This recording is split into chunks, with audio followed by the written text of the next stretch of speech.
Hello বন্ধুরা, এটা কোনো ব্লগ ভিডিও নয়, এটা একটা রেসিপি বানাচ্ছি। চলো তোমাদের সাথে ভাবলাম সেটা শেয়ার করি। এখানে দেখো, জলের মধ্যে একটুখানি পালং শাক আমি সিদ্ধ করে নিচ্ছি। এর মধ্যে কিছুটা নুনও দিয়েছি। আর এটা যখন সিদ্ধ হচ্ছে ততক্ষণ ভাবছি আমি অন্য কিছু জিনিস রেডি করে নিই। তো কী বানাচ্ছি বলো তো তোমাদের জন্য। চলো তোমরা ভিডিওটা দেখতে থাকো, আস্তে আস্তে আমি তোমাদেরকে সবটা বলছি। দেখো বন্ধুরা, একটা মিক্সিং জারের মধ্যে আমি কিছুটা পেঁয়াজ আর একটু আদা আর কিছুটা রসুন আর দুটো কাঁচা লঙ্কা এই নিয়েছি। এটা দিয়ে আমি একটা সুন্দর একটা পেস্ট তৈরি করব, তোমরা দেখতে থাকো। এদিকে দেখো বন্ধুরা, আমার পালং শাকটা সিদ্ধ করা হয়ে গেছে। বেশি সিদ্ধ করিনি, অল্প। তো সিদ্ধ করে আমি একটা ঝুড়ির মধ্যে এটা জল ঝরাতে দিয়ে দিয়েছি। আর এই দেখো, এরকম একটু জল ঝরিয়ে ঝরিয়ে হাত দিয়ে আমি মিক্সির মধ্যে এটা দিয়ে দিচ্ছি। যতগুলো এখানে পালং শাক সিদ্ধ করা হয়ে গেছে সেগুলো সব একসঙ্গে, ওই যে পেঁয়াজ আদা রসুন সব নিয়েছিলাম, সেগুলো সব একসঙ্গে মিক্সির মধ্যে পেস্ট করতে দিচ্ছি। দেখো বন্ধুরা, সব কিছু পেস্ট করার পর ফাইনাল লুকটা কি সুন্দর একটা স্মুথ পেস্ট তৈরি হয়েছে। আর দেখতে কত ভালো লাগছে বলো তো, পুরো একদম গ্রিন কালারের। দেখো বন্ধুরা, ওখানে তো আমি একটা পেস্ট বানিয়ে নিয়েছি। আর এখানে কিছুটা পনির নিয়ে নিয়েছি। পনিরটাকে এরকম ছোট ছোট কিউব সাইজের কেটে তার মধ্যে একটু লবণ মিশিয়ে নিচ্ছি। এটা এখন আমি হালকা করে ফ্রাই করব।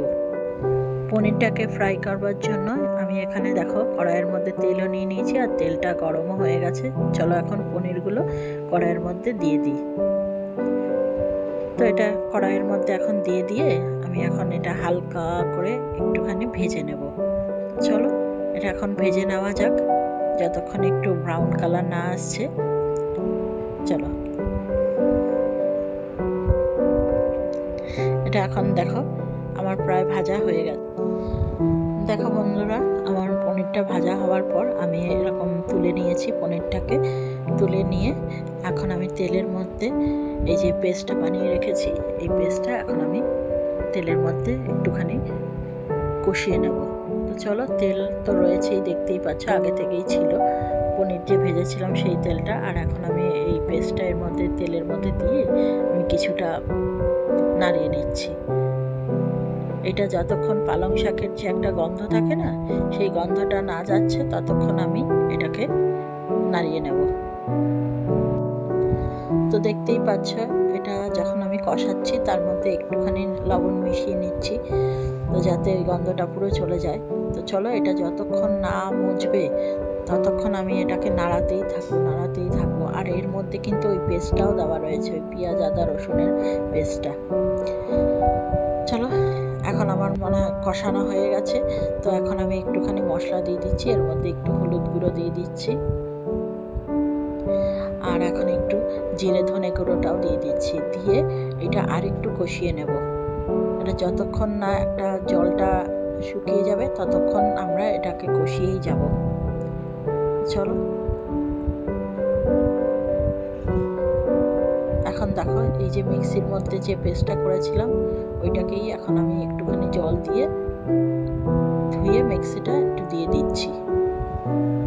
তো এটা দিয়েও আমি কিছুক্ষণ কষাবো।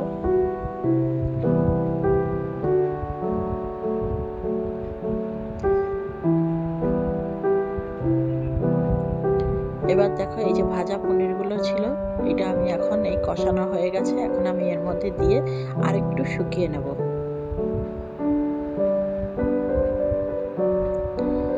তো দেখে নিশ্চয়ই বুঝতে পারছো এটা কি বানাচ্ছি। হ্যাঁ, তো বলেই দিই, এটা হলো পালং পনির বানাচ্ছি। তো পালং পনির ভাবলাম শুধু বানাবো কেন, চলো তোমাদের সাথেও শেয়ার করে নিই। তো চলো, এটা এখন আমার জলটা পুরো শুকিয়ে গেছে। আর এখন আমি নামাবার সময় একটুখানি মিষ্টি দিয়ে দিলাম, একটু চিনি দিয়ে দিলাম পরিমাণ মতো। সেটা তোমরা দেখে নেবে, কারণ পালং শাক একটু তিতকুটি লাগে তো, ঠিক সেই কারণেই। তো দেখো, এখন আমার পুরো জলটা টেনে গেছে আর আমার রেডিও হয়ে গেছে। তো উপর দিয়ে আমি এখন একটুখানি আর একটু টেনে নিলে উপর থেকে আমি এখন একটু গরম মশলা ছড়িয়ে দেবো।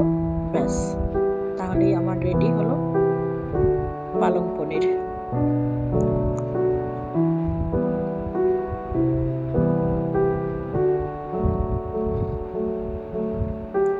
আর এখানে দেখো, পুরো রেডি হয়ে গেছে।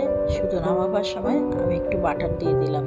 বাটার দিলে খুব গন্ধটা খুব সুন্দর লাগে, শুধু তাই জন্যেই। তো চলো, যারা বাটার দেবে দেবে, যারা না দিতে চাও না দেবে, এটা যার যার নিজস্ব টেস্ট। তো দেখো আমার পুরো পালং পনির রেডি হয়ে গেছে, আর এখন আমি এটাকে কিছুক্ষণ ঢেকে রাখবো। ভিডিওটা তোমাদের কেমন লাগলো অতি অবশ্যই তোমরা কিন্তু জানাতে ভুলবে না।